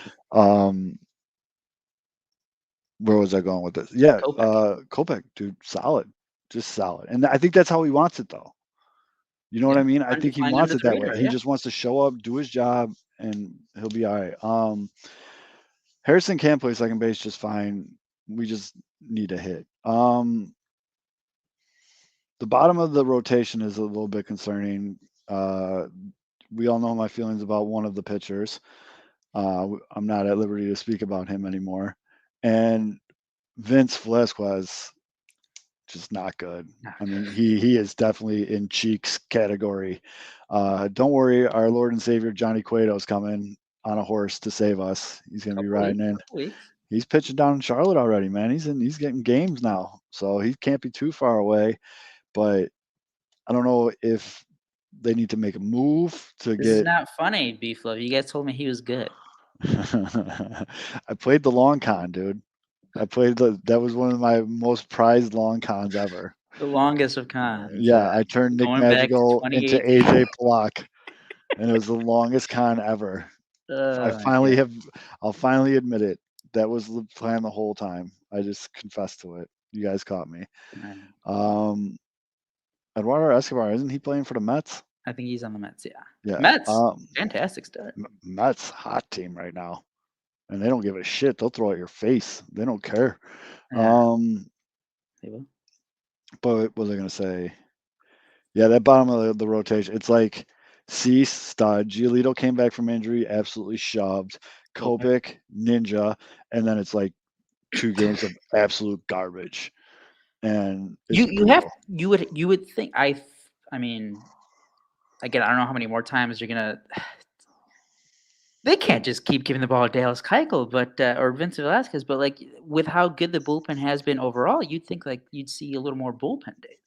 Yeah, Raylo was doing good. Raylo, his last 2 outings have been meh. Iffy. But I don't know what's going on in Charlotte, or I probably should ask Jonathan about what's going on in Birmingham. But like, I mean, you might want to start giving some of these kids a shot. And I'm not talking about Lambert because we've seen enough of him. I'm talking about just give some. Maybe you catch lightning in a bottle. I don't know. At this point, it can't be any worse than fucking Cheeks McGee and Vince Velasquez. You know what I mean? And Like Cheeks McGee Jr. Yeah, Cheeks McGee Senior and Junior. They're just McGee's, bad. yeah. They are just bad though, man. It's not even fun to watch because Oh, unless it's not. the offense throws up 10 runs, it's like what the fuck, dude. Like this isn't. You have 3. Well, I guess Lance is coming back end of May, but that's still a month away, dude. Like Yeah. You still have to get through again. Like you're talking right now, you have 3 pitchers you feel confident in. And I'm not sure if you know this, but the White Sox play 4 games against the Angels, who we just talked about are good. They play 2 games in Wrigley, which is always just a different beast. And then they go to Boston for 3 games. Boston, good. And then they host Cleveland. Let's look at May. Let's just look at May. They host Cleveland for 3, and then this little team called the New York Yankees comes to town for 4. And then they go to Kansas City, thank God, for a 5-game series, which eats a lot of the month. 5? Oh, that's where Yeah. you get healthy again. And then they finish May up by 3 in New York, Boston at home for 3, and then the Cubs at home for 2. And then they go to Toronto, which that's another story. We're going to see, who on the White Sox can make that trip. Well, I think Graveman. aren't like the White Sox like one of the teams who are like Yeah. 100%? Yeah, and Graveman, I think, might be. He actually looked good today, which was good. He needed a bounce back game. Took a 2-inning save for him today. Well, like we said last week, again, the Pinwheels and Ivy like reverse jinx this year. The Pinwheels and Ivy beef of jinx. We talked them up last week, and then they had that brutal series in Minnesota. But I guess the whole point here is it's not an easy May. No. And if every 3 games you're handing the ball to, Cheeks McGee and his kid Cheeks Jr., it's Cade McClure and Emilio Vargas are not impressing in AAA. Okay, fine. Next guy. I mean, there's got to be someone out there that's better than the Cheeks brothers. Are they brothers or are they father and son? We got to make. I think brothers. Brother, yeah, it's your brother because Yeah, I mean they're not yeah. that much older Yeah. than each other. So. They got to be better than the Cheeks brothers because That's this is on. It's just. we need to get a White Sox hitter. Get on that Photoshop. The Cheeks brother. I'll shoot a message to my favorite Photoshop artist. But yeah, coming up in this. So on Thursday, if they do play, it's Kopech versus Keller, which I fully expect Michael Kopech to come out and just do what he's been doing. I don't want to 5 innings, 7 Ks. No, shut your mouth. Oh, that's right. Yeah, we can't be doing that shit. Right, it's too late. You Yeah, said you expect him to do what he's been doing. And then We can't say shit, so. Friday night, we're throwing out Cheek Brother number 2 versus Noah Syndergaard against Mike Trout's Angels. That's gonna be we're gonna get fucking smoked. Again, Angels offense hot. They've been on fire. They're gonna average 10 runs a game probably. I mean, they're seriously gonna probably go out to right field and get Treasy to throw an inning because it's just gonna be unbelievable. Saturday we got Giolito versus Suarez. That's a great pitching matchup. It is. And Cease against Sandoval. That's gonna be another great pitching matchup. Well, and then Sunday though, a nice little day game. You're feeling good about yourself. It's 1:00 in the afternoon. Beautiful little Sunday in Chicago, and you got to go watch fucking Cheek Brother number 1 versus fucking Lorenzen, who's been pitching great. And Cheek Brother number 1 is going to get absolutely tore up by this Angels offense. And then Monday, the day game on Monday is Cease and Sandoval, but hoping that it's Cease and Ohtani. Come on, Joe. One time. Look it up, Joe Madden. Fuck, dude. Come on. And then we're looking in the Cubs series. You got Kopech versus Leiter Jr. I don't know anything about Leiter Jr. Is he? He's like a 2-inning guy. Is he in the Cheeks family? I mean, he's like in the Jimmy Lambert world. Okay. And then Wednesday, you get Cheek Brother number 2 versus Smiley. A lot of ground balls. Yeah. So That lefty though, so you guys, even though the last Lynch, who you guys smoked, you couldn't hit him. right. Really hurt the over, I bet. Thanks. Yeah, jerk. I don't know. I feel like we're gonna look back at this game on Wednesday as the game that kind of turned it around a little bit. I mean, at least that's what I want to believe. But Yeah, it had that's the thing. I think you don't want the Kopech Keller game rained out. You want to play that game. yeah. It's at 1:10. Let's go to the old weather app. What time is it supposed to start raining tomorrow? I swear to God, Marlins, if you fuck up this bet for me, they're about to blow it. Oh God, no! jerks. I haven't. Wait, are they still only leading by 1? Yes. No, well, I have a -1.5 anyway. So according to the good old fashioned weather app, they should be playing tomorrow. All right, yeah, no, that's a game. Again, the Royals, they're like second to last in scoring runs. And as always, I want Tim Anderson to put a ball on the fucking Dan Ryan and just throw his bat at Keller. Just not even a bat flip, just like fucking, just like a Viking spear, just right to his face, and say, "Oh, it was a bat flip and it slipped." Fuck that guy. What's up, Yumper? I'm gonna say it now because you liked it so much last week. Keller should go practice falling down. He fucking sucks. What's going on the north side? That was like the nicest way I could possibly review the week of White Sox baseball, by the way. Like I didn't lose my cool. I didn't go crazy. So yeah, I stayed positive about it. But what's good on the north side? Who's killing it up there? I mean, Keegan Thompson, I think, barely allowed his first run tonight against the Braves. I think he had a stretch of like 15 2/3 innings of not allowing a run to start the season. He'll probably get into the rotation soon because our guy. Oh, it's like that's what's so weird with the Cubs this year. They're in like that transition period where like they're fake contending. Like we know they're not. Right, they're not but actually- and just for the record, they've lost 6 of their last 7 too. Both Yeah, Chicago teams aren't exactly fucking. Yeah, the Cubs won 2 tearing it games up. last week and like won more games than the Blackhawks, Bulls, and White Sox. But they only won twice. Yeah. It was terrible. Yeah. Oh, and to this comment where Beefloaf says, "I appreciate Zoe not slandering the longest tenured Lurie Garcia. Too bad." What I mean, I'm not even. What else can you say? Yeah, I mean, there's just nothing. I mean, Like I told you guys the other day. What's he batting these It days? wasn't so much that he's in line because fine. Like guys are struggling. There's injuries. It's just why the hell are you banning him second and third? Like that was my biggest thing. I mean, and that's not on him. That's on the manager. Oh, unfortunately, Lurie is back under 100. There's 0.098 batting average. And you know what, Beef? Actually, this is a great way to put it, and I agree with you.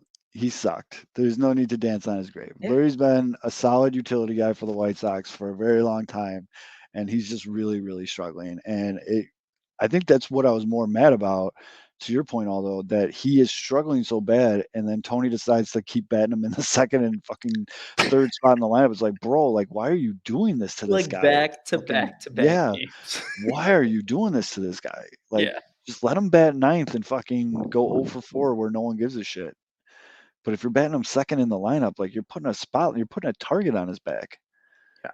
And it's just, come on, my guy, don't be doing that. But we would be remiss if we didn't bring up for our boy Fids. Nico Horner's been playing some pretty good baseball, huh? Nico Horner's been great. So yeah, going back to like the Cubs and like who's doing good, and so like, we know like they're not particularly good. They've been playing. First like week and a half they're better than. They're playing all right. Their offense looked good.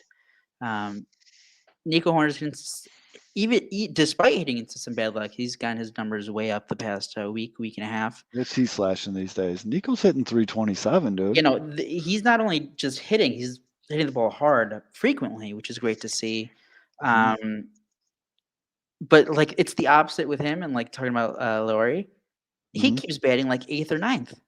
This is like one of your better hitters. Well, where they betting Nicky Barrels? So Nicky Barrels, who I don't think has hit a barrel this year. I think That makes that nickname even better.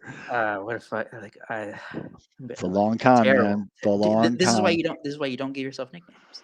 Yep. Um, What a terrible nickname. so the beginning of the year, he was batting like first or second a lot. Then they Mhm. moved him down to like sixth or seventh. I think to Wednesday night against the Braves, he was batting eighth, I think, eighth or ninth, or eight, I forget. But I heard it on the broadcast. I think he got a double. So hey, Hey, Nicky Barrels, maybe, or Nicky maybe that was Barrels, his. baby. But where's he batting in the lineup? Oh, well, right now he is down. Now. He's been everywhere. He's been like first, Oh, okay. second, I was sixth. gonna say you should probably just flip him and Horner by now, huh? Yeah. No, that's I've been saying it for like more than a week now. Nico Horner should be batting first because they're dead set on say Suzuki batting second, which is fine. That's great. Hmm.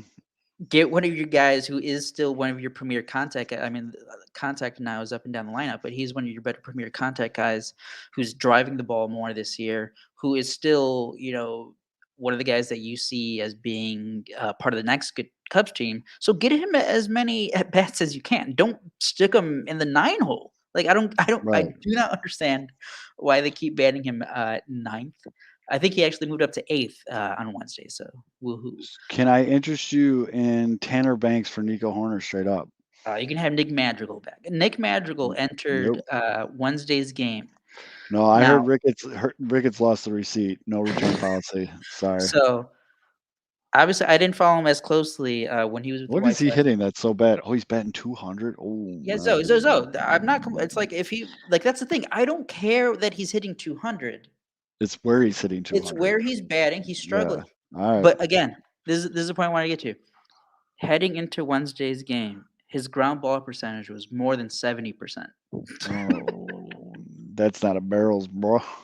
That is not barrels. That That's is not barrels, bro. just 6-3 ground out after 6-3 ground out. A couple 4-3 squibbers too.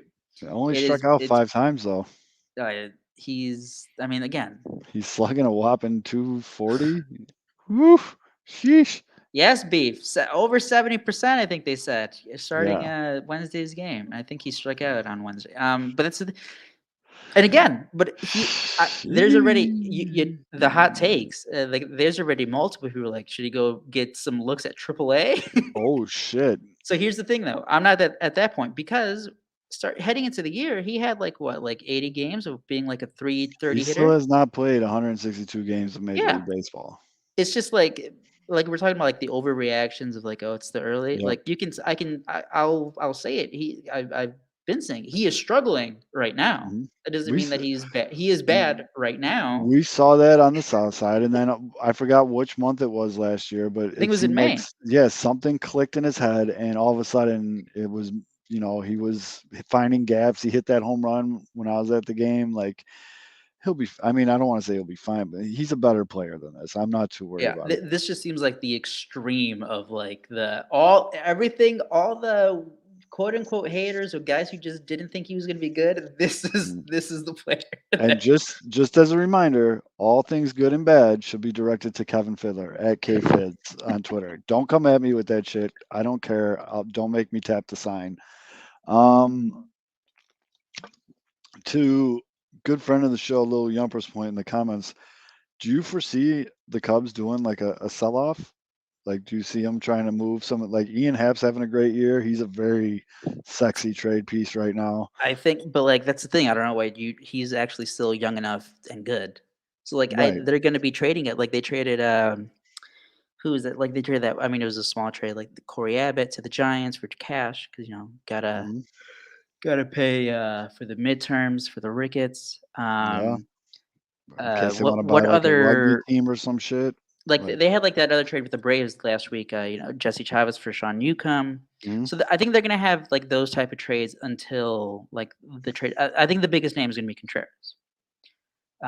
Hap, I don't know what. Again, I said it last week. I'm in the camp of he's solid to good, and guess what? He's been really good to start this year, going back to last year after getting consistent playing time. And I know everyone's gonna say like, oh, I mean, he was doing it when games meant nothing. Mike Trout hasn't played a meaningful game then in like 8 years. So like Jose Abreu up until 2020 didn't play a single meaningful game then because they're all on bad teams. So he's been good. I wouldn't trade him. He's only like 27, 28. But Contreras, again, he's going to be a free agent after this year. No contract. Contreras is gone, dude. Yeah, so like the writing is on the wall on that one. Do you think they move Stroman? No, I know Kevin said it a few times. That's not.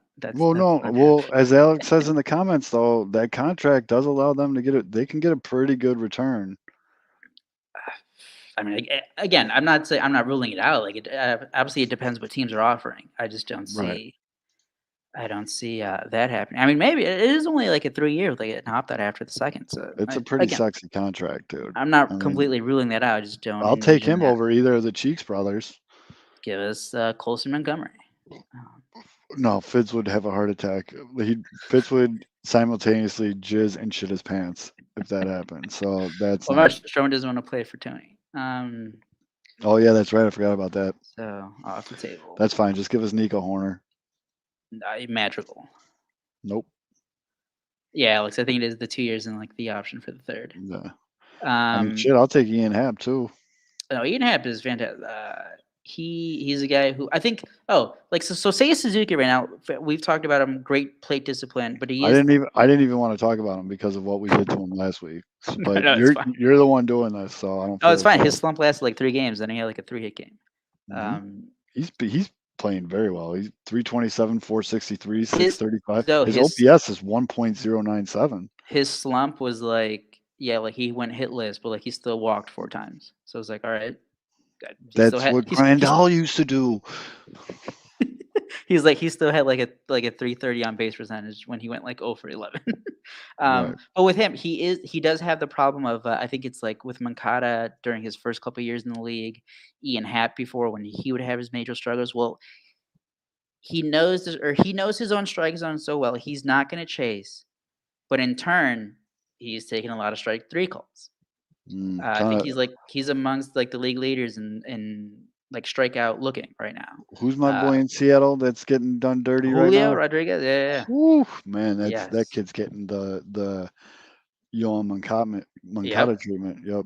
I saw one of those the other day with like the bases loaded too. It's just like it's fucking off the plate. He takes it and he's like, "What am I supposed to do here?" Yeah. Yeah. Well. Yeah. So I just need to say what you're supposed to do is just start swinging the fucking bat. That's what Moncada did. But. Yeah, and that's what I think. I mean, it's still early. It's like 3-4 weeks in. So I just need him to be a tad more aggressive because again, when he swings the bat, he's actually barreling up the ball.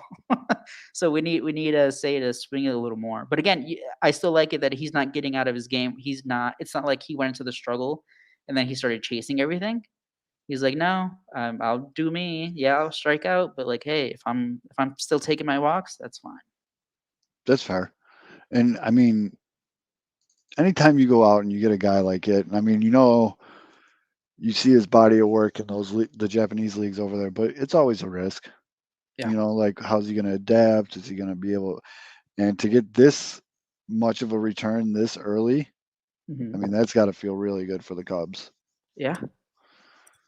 And then there's the whole Jason Hayward thing. I don't know. I mean, I don't know how that ends. Like, you just kind of like. So the Cubs have this.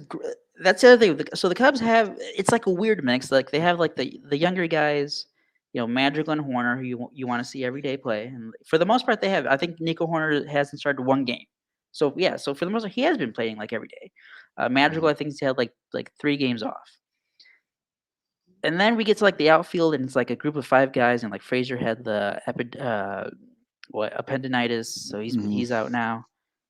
The actual surgery's out, so he wasn't faking it. Fair. He got cut. Fair. And then there's Michael Hermosillo, Ortega, Hayward, Suzuki, Happ. And then they have Alfonso Rivas, who can play first base. I think he can play a little outfield. Or you know what? Hey, you can DH, because guess what? The National League has the DH. Yep. That dude can hit. He's hit at every level in the minor leagues. Right now, it looks like it was a steal, that trade with the A's a few years ago, because this guy looks like he can be your future first baseman.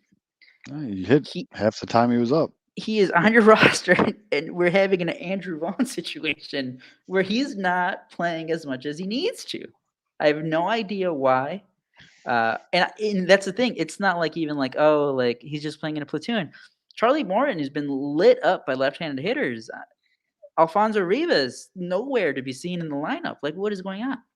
I've Yeah. never been a big complainer of David Ross, and again this year, again they're not actually competing, so it's hard to get that worked up on like lineups from day to day. Because like I mean, we know what this team is, but like you have these. I mean, I think Rivas is like 24, 25, I think. Play him. Play him. Jason Hayward, hey, just like Laurie, he sucks. You paid him, it didn't work out. That doesn't mean that you have to make your team worse by playing him. And I know Jason Hayward's hitting like almost 300, but who cares? Jason Hayward isn't going to be on your team when the Cubs are contending again. Who cares? Like he does not matter. Yeah. Hey, I'm glad that he's mentoring some of these guys. He's he's giving tips to Seiya Suzuki. And there is value to that. Yeah. Hey, great. He can do that from the bench. He can Yeah. do that in practices. He can do that from day to day, whatever. 100%. His production does not matter because that's the other thing. It's they're never going to be able to trade him, so you can't even say like, oh, his trade value going up. No, no one's going to trade for him. So like that's not even a thing. No one's taking that paper. So that's just like the most frustrating thing right now. And again, because like it's the same thing as last year after the trade deadline when the guys were all traded away, and like you gave like the Wisdoms, the Schwindels, the Ortegas, the chances to play. Well, hey, there is like a new group now.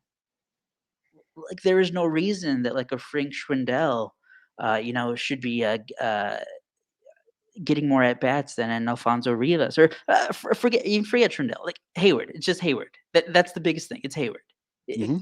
Who cares? It does not matter what he does or doesn't do. He should not be playing. And I think and again, it's not like he's playing every day.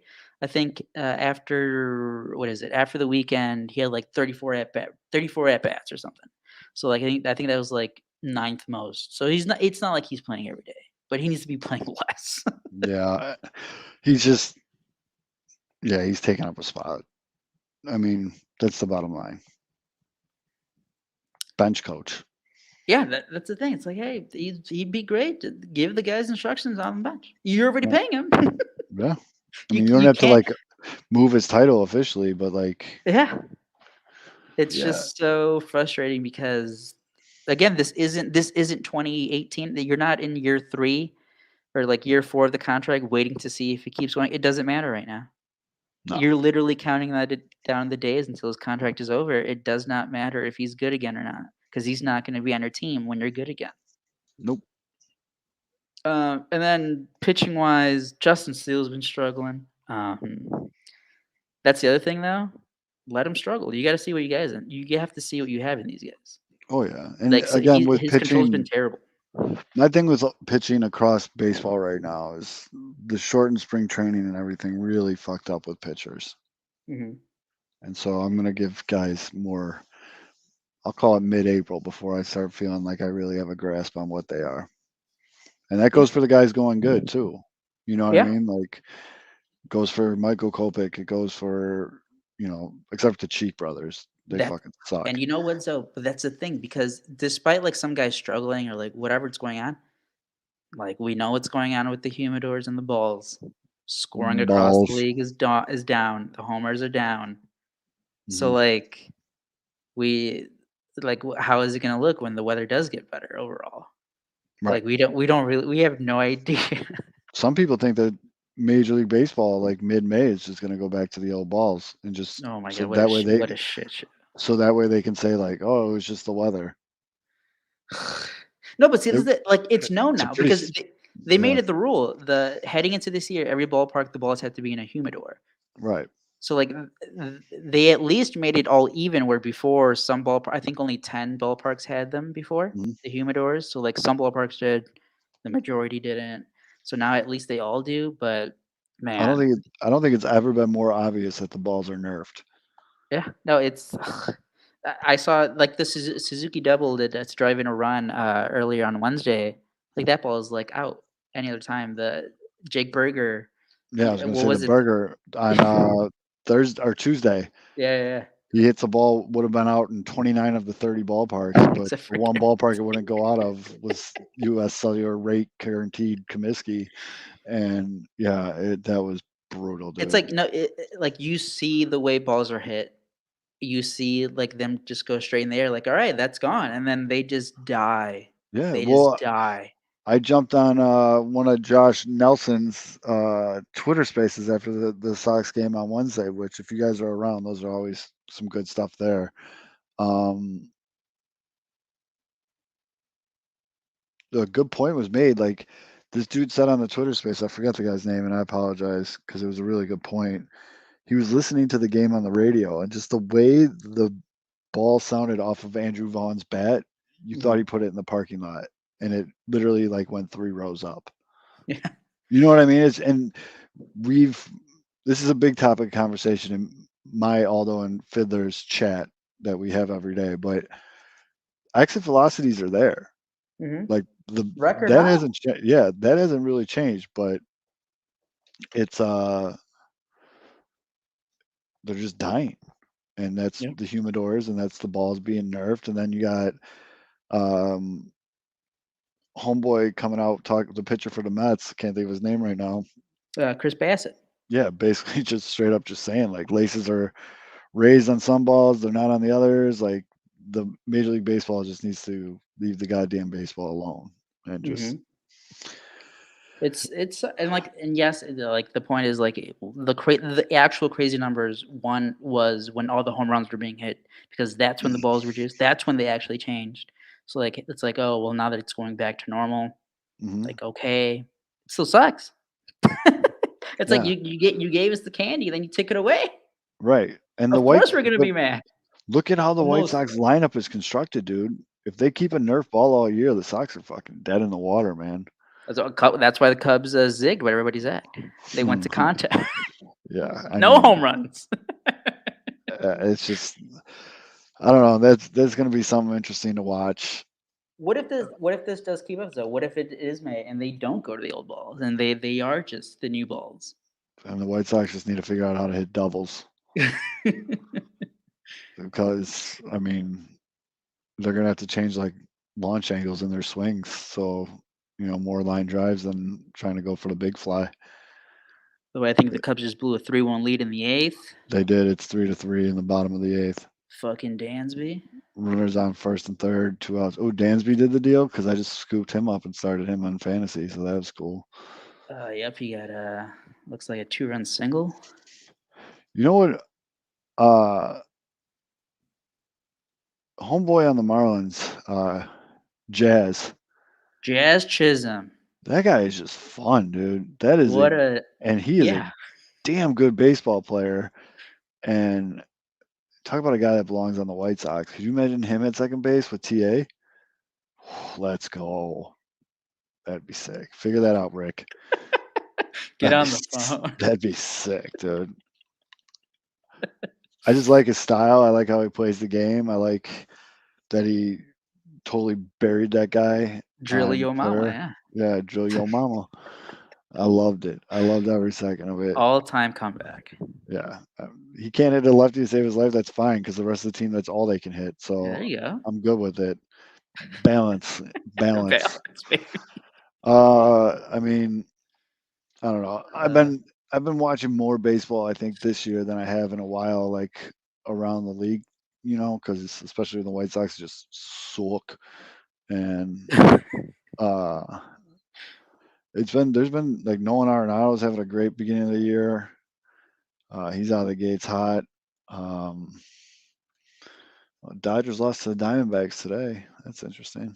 2 out of 3, yeah. Yeah. Well, St. Louis put a fucking slapping on the Mets too. Yeah, but I'm loving, as we mentioned earlier, the re-emergence of the Angels. Maybe Mike Trout will get to play more than one playoff game. We'll see. But I don't know. Baseball has been fun. It's just, man, I don't know. A lot cooler if there was some absolute bomb home runs. I don't know if they're sneaky because they have one of the best records in baseball last year. but maybe proving not to be a fluke. The Giants, they just keep winning games too. And bro, Carlos Rodon. Carlos Rodon. Shoving, dude. I hope to God he can sustain that over the course of a full season. But for what he's doing right now, it's just, oof. I told you guys the other day, if he keeps it up, if he stays healthy all the way through the year. That's a big if, though, man. For him. That's a bigger if than for others. But if he does, which I hope he does, he's top 5 free agent. Yep. And probably top 3 pitchers, like a pitching free agent. He is absolutely shoving right now, and like I said many times, I hope he has a great season in San Francisco. I really, really hope that he stays healthy all year, because he is. I mean, they're a game up on the Dodgers. The Dodgers are a video game team. Yeah. And the Giants are a game up on them in the West. That entire division, except for the Diamondbacks, I think is above 500. Yes, that is correct. And the Diamondbacks are 8-11. Yeah. I mean, the Rockies, a very strong division. The Rockies have been way better than I thought they were going to be. Mm-hmm. They're starting to slow down. Yeah, I mean, it's April. It's April. Our boy, though, or Kevin's boy, I guess. KB, struggle. A little bit of struggle there. One thing he is a stiff back. Well, to the point we were just making about how the way the White Sox lineup is constructed and how this Nerf ball will, really hurt them. The Phillies are another team, man. The Phillies were built to just hit tanks. And they're like, nope. Yeah, at 9 and 10, but their run differential is only +6. Like, they're not putting up crazy. No, they're not. There have been numerous games where they're putting up 2 or 3, or 1, 2 or 3 runs, which is wild with that lineup. There's no reason that lineup shouldn't be scoring on average 4 or 5 runs a game. The Twins are, what they are. Carlos Correa has been fucking cheeks. He's been, I love seeing that. I absolutely love seeing that after that whole bullshit with him in the offseason and then him picking Minnesota. I'm so glad he sucks. Still only April, so don't overreact. I know. Well, yeah, I guess these are New York. You do realize the next time you play the Twins, he's gonna have 5 home runs. Yeah. Oh, easily. He's going to 12 for 12 with 3 triples. But wait. Before we get off the Twins, Chris Paddock, he was looking good. Yeah, that would have been nice. I would have appreciated him over the Cheek brothers.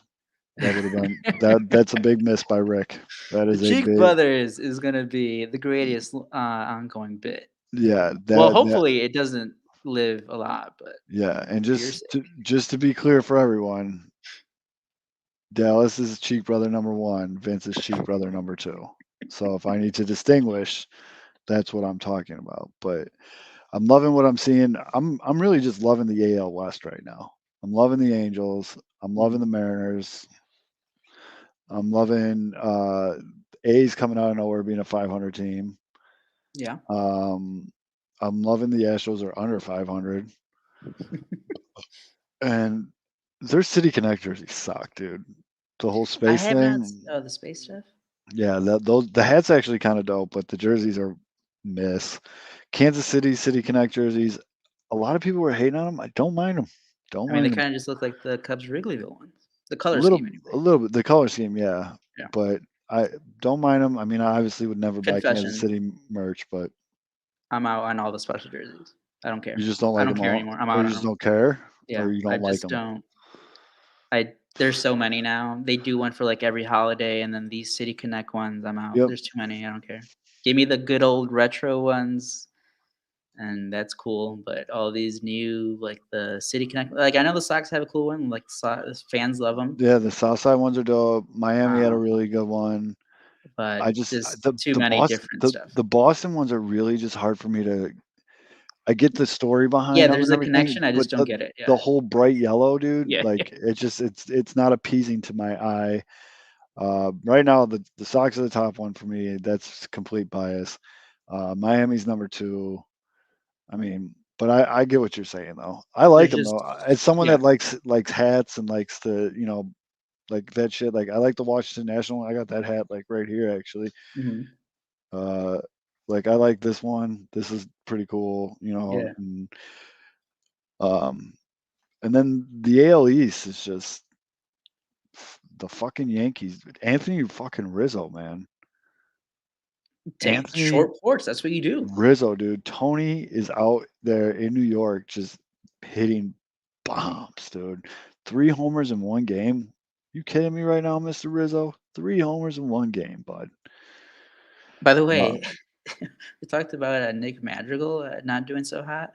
Mhm. The other day, I tuned into a Yankees game. Joey Gallo Ooh. is down bad. Yeah, he's down pretty bad. Trade chip Sox, At least he plays outfield. right? Yeah, right fielder. You right? Yeah. Yeah. Oh, Shout Wayne. out, Yeah, Wayne. Glad you got the hat, bud. That's awesome. Rocket. Get a little sunburn on the head. Yeah, make sure if you're, Wayne, I don't know what you look like, bud, but if you're follically challenged, make sure you put like a rag under there or something. And looks like that should be a reminder to everyone: subscribe on YouTube, like this video Yep. and every video. Yeah, we got the hot dog gift certificate coming up giveaway that we're going to be doing. Looks like Joey Gallo hit his first home run today, Yeah, so which good for him. What's his slash line looking like these days? Let me pull that up real quick on the old stat machine. Joey Gallo, where are you, buddy? your computer just explodes. Joey Gallo is currently slashing 161, 254, 286 with an OPS of 540. He's a negative .3 WAR. Not great. Oh, he's got 2 home runs. Oh, he's hot. Yeah, back off Joey Rizzo. Fucking Anthony Rizzo's got 8 home runs already. Jeez, good for him. Because if he keeps, I'm very happy for him. He has that option thing too. So if he goes off, he's going to go back into free agency. Yeah. Let me see where he hit his home run. So yeah, Gallo had a home run on Tuesday against Baltimore, and then he had one on Wednesday. You know what? Give me Joey Gallo for cheap. At least he has a good arm and knows how to play outfield. All right. Joey Gallo for Jimmy Lambert. I don't even know. I'll do that yesterday. I mean, Jimmy Lambert for Gavin Sheets. Yeah. Maybe. I mean, at least he can play outfield. Yeah. Gold Glover. Sheets, dude, there was like a routine pop-up to right on Wednesday, and Sheets like knock-kneed wobbled into it, and I legit thought he was going to miss it, and I was going to break my TV. I was just like, this is just brutal. There's no one like going crazy right now for the Yankees. They're just playing good team ball right now. Well, that's the thing. It's like scoring just league wide is down. So like no one's really like, obviously there's some stars who are going off, but for the most part. Yeah, Aaron Judge, he's got 4 homers hitting 288. Stanton's got 3 homers hitting 242. Rizzo's got 8 homers hitting 281. Rizzo's having a year, man. Let's go. DJ LeMahieu, I guess after taking a year off, he's back batting 322 with a 403 OBP, leading the team with 19 hits. Decent. Yeah.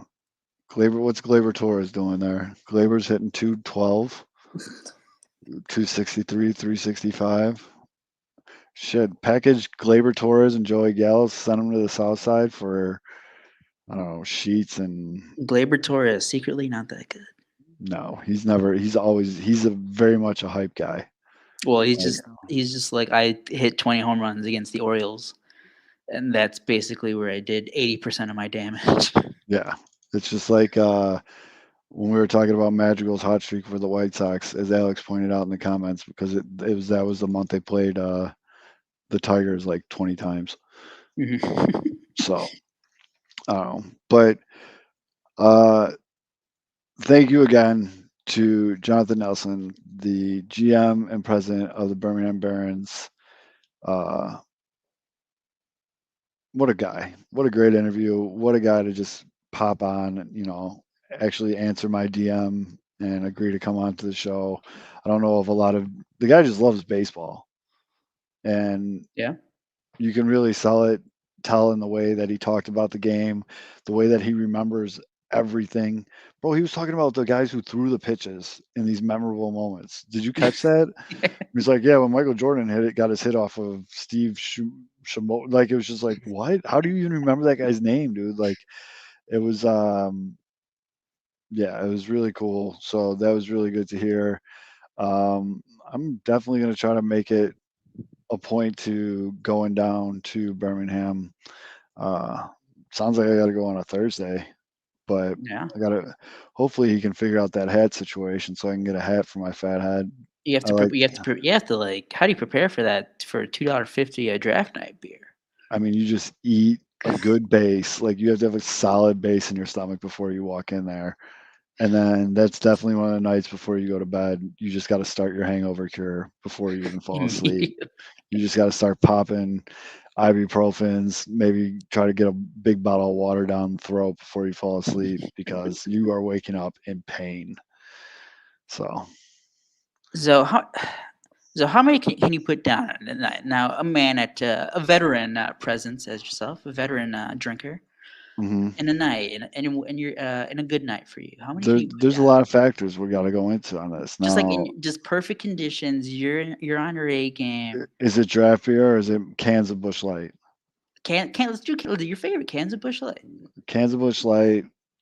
And now, like, are we talking about like how much I can do and still be somewhat coherent, or like are we going deep into blackout?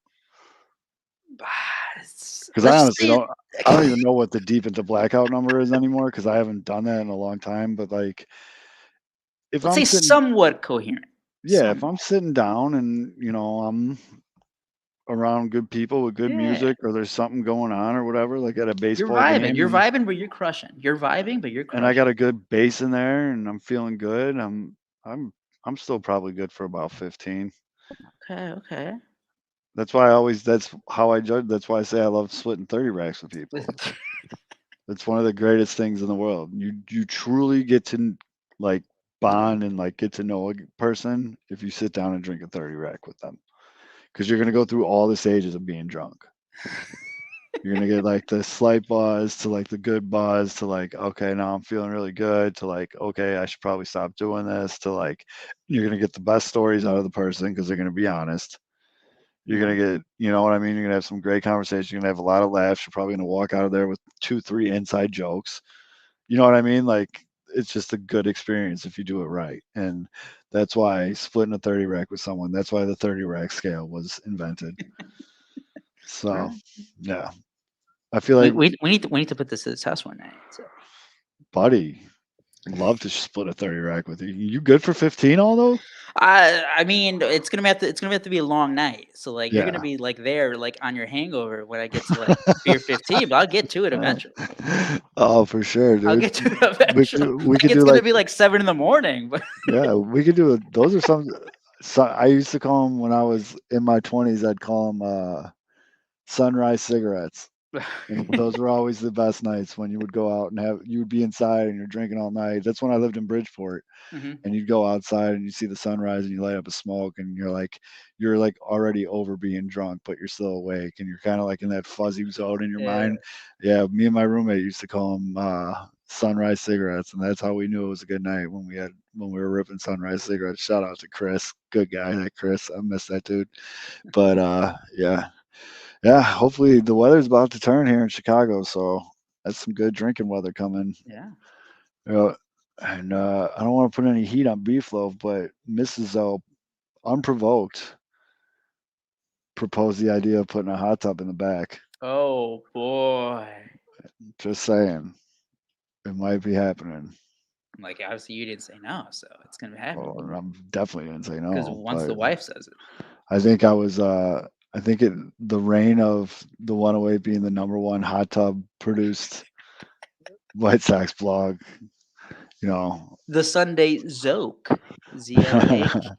No, I could not. I can never duplicate what those guys. I love that show. The production value's gone through the roof too. Have you seen the new opening scene? For Sunday Soak? Not yet, Yeah, not the new one, not the new one. phenomenal. But no, I need a hot tub just because I got that shit with my arthritis and shit like that. A hot tub Yeah. would work wonders for me. And This is like I said, it came out of nowhere, so I'm Well, you all can just about do it. like Saturday therapy sessions. Yeah, try. But the more I think about it, I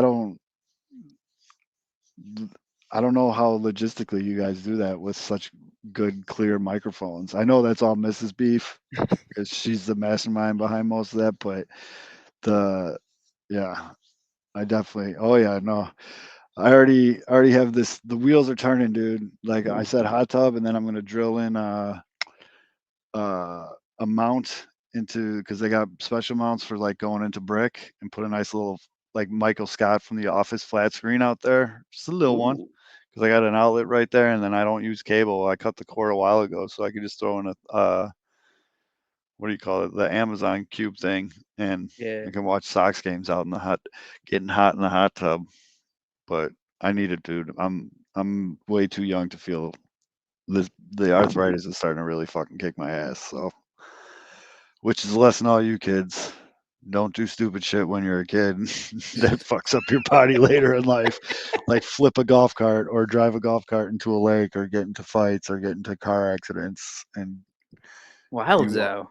oh, dude, I was thinking about this the other day. I can do a whole series on this show where I just told stories from my youth. Well, we got to do like a combo, like your first hot tub, and then like, well, I guess you can't do the 15 No, beers in a hot tub, but no, I'd die. um, Hot tub beers hit differently. I'm yeah, sure no, they Beef do. will You'll be attest to out by like that. 3, yeah. No, I mean we could do story time with Zoe, but some of the stuff I don't know how much I want to talk about because I used to be kind of a wild boy. Definitely We'll just drove a golf cart into a lake off of a fishing pier. we'll blur Shit, your face and change yeah, your voice. yeah. There's a lot of stories that we can get into that I got to. Yeah, that'd be. I don't know how much I want to. With my luck, those will all live on the internet in whatever form the internet has when my kid's Yeah, old enough story and to. soak with Zoe. When my kid's old enough to use the internet, and they'll be like, "Hey, Dad, I found this of you telling stories in the hot tub. You want to talk about the time you got arrested in Georgia? No, I don't want to talk Oh, about that." it's not that. Yeah, What are you allowed down south? Are you going to be allowed to go to a Birmingham game? I know it's yeah, not in Georgia, but Alabama, right next to no, we're good. If I would have gotten it. caught that, Wanted signs, Matt. if I would have gotten caught for everything I could have got caught for that day, I'd probably still be in Georgia. But Ooh. yeah, I mean, yeah, there's, like I said, there's young Zoe used to be a little goofy. Sounds like it. Yeah, it got weird for a while there, but change, man. That's right. You know. People forget Florida State, though, right? Yeah, I lived in Florida for 5 years. Yeah. Yeah, and We had Florida Manzo for 5 years. That's yeah, there's a reason why all these teeth are fake. There's a reason why I have crippling arthritis now at 38 years old. Yeah, it's we can get wild. We can get wild. But that's all though. I'm Zoe. Thank you again to Jonathan Nelson. Hopefully you didn't listen to the last 15 minutes of this show. And we who love the you hell all. is this guy? And we'll see you guys next week.